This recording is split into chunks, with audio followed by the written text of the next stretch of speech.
Welcome to Spam Filter for Your Brain. Bite-sized ponderings on how our thoughts influence our behaviour and our lives. And because we're all connected, how our thoughts impact the world. I'm here to help people reconnect with their bodies and declutter their brains. And I don't believe that we should just magically know how our emotions and our thoughts impact our lives if no one ever teaches us. So let's learn this stuff together. The thing about negative emotions is that they suck. They feel awful. No wonder so many of us try and rush through them and do everything within our power to try and avoid them. But this week's podcast is here to try and show you how you can move through them a little bit more quickly and try and make some use out of them rather than just being something really awful that we have to endure as humans. This podcast is about how to turn negative emotions into positive outcomes. I think that most of us want to escape our bad feelings because they're very uncomfortable for us to deal with. And because they're really uncomfortable to deal with, we have strategized lots of incredible ways to get rid of those feelings as quickly as possible, with everything from scrolling endlessly on our phones through to sugar, through to Netflix and everything in between.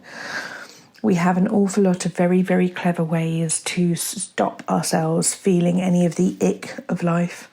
And that means that we don't have any practice at it. We're not very well versed at it. And as soon as something that feels even slightly uncomfortable comes up, we immediately can fall into old habits of escapism if we're not careful and if we're not paying attention. And what I have found through doing a lot of this work is that by defaulting into these avoidance tactics, what we do is we often miss the lesson that is hiding there.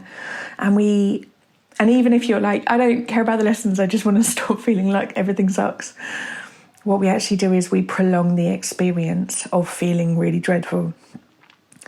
When we're trying to escape our bad feelings, we often escape the lesson. And you might not want any kind of life lessons, but I'd be guessing that you probably don't want to have to keep running up against the same things until you get the lesson. And so actually sometimes it is worth investing in those moments of going, I'm willing to feel this bit of discomfort so that I don't have to keep going through the same old stories over and over again, just with different characters and different scenery.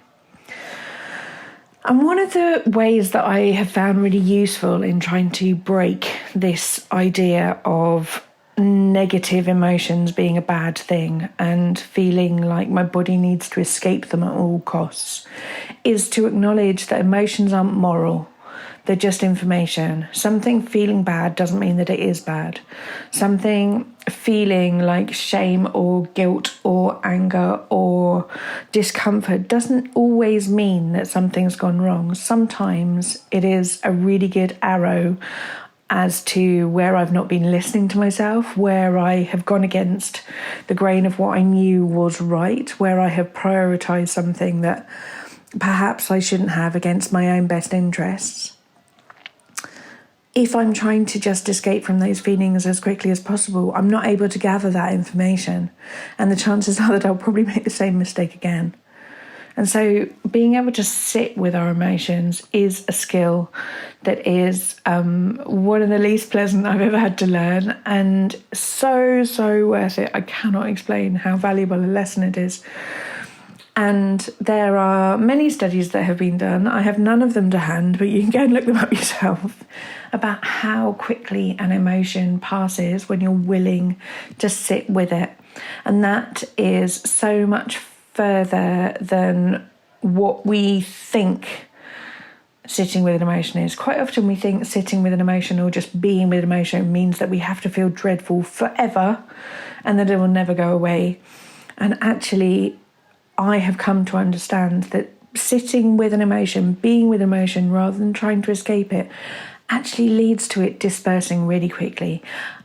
I'm going to pull it off the top of my head. You're welcome to correct me, send me an email. But I think it is the studies that have been done that is that if you actually are willing to sit and process an emotion in your body, it stays with you for around about 10 to 15 seconds. And I have emotions in my life like shame, guilt, anger that I can spend, 6 months to 6 years trying to avoid. that 10 to 15 second processing of what that's like in my body, which is such a wild notion. And I think this is not a new idea to probably most of you, but most of you probably haven't had it broken down of what actually sitting with an emotion is. And for me, it is quite simply just staying with myself in the present moment and acknowledging that that's what's going on.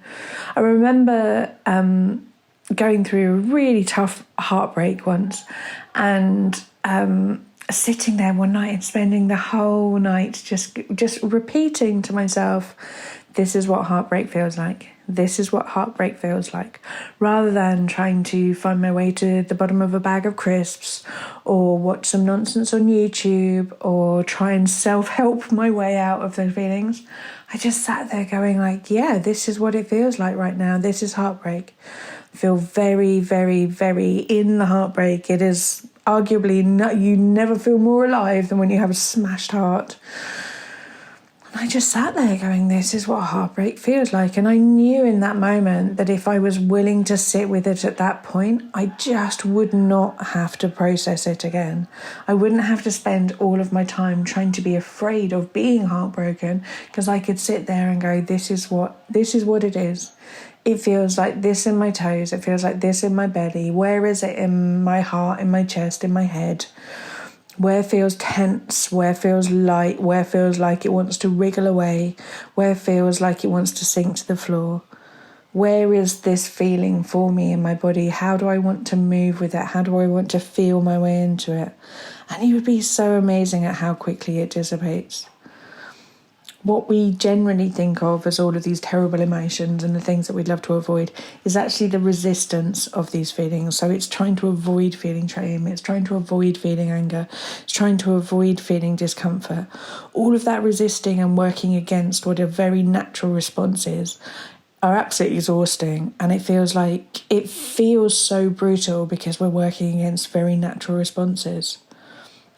The difference between being able to sit with our feelings and reacting to them as if they're the enemy is the difference between you being able to feel more like you are one whole united being that's able to handle your life, or someone who has bits of themselves that they need to annihilate in order to be accepted. It's by treating these uncomfortable feelings with the power of curiosity that will allow you to transform them from feeling stuck or feeling bad or feeling like you are a wrong person or getting life wrong somehow into just as normal, fallible human being just like the rest of us. So I'll leave you this week with a question for you to ponder, that if you were willing to feel your feelings now, what lesson might be available for you? What might you be willing to hear that you had not been available to if you were just trying to brush this stuff away? And if you were willing to feel your feelings, what might you avoid having to repeat next time? If you'd like any support with this, you know where I am. selfcareschool.co.uk has many courses on how to deal with emotions. There is some free resources in the show notes here. I've got an emotional resilience workbook that might be really useful to look at some of this stuff. And you can always hop on a free 15-minute coaching call with me. There's a link in the show notes if you would like to book that in, or just drop me an email, hello@HeardinLondon.com, and I look forward to speaking to you next week. Self-Care School is longer versions of this, more in-depth and more personalised. We have a whole hub of courses from body image to boundaries, perfectionism, time management, and a whole range of other topics. You name it, there's probably a course on it. But most importantly, we also have a weekly group coaching call where you get to apply this stuff to your everyday life and get support to try and untangle your own story from some of the emotions that you might not be enjoying in your life. If you would like to learn how to apply this work to your specific situation and to be building a life of your dreams, I would love to see you inside. Do pop over to selfcareschool.co.uk.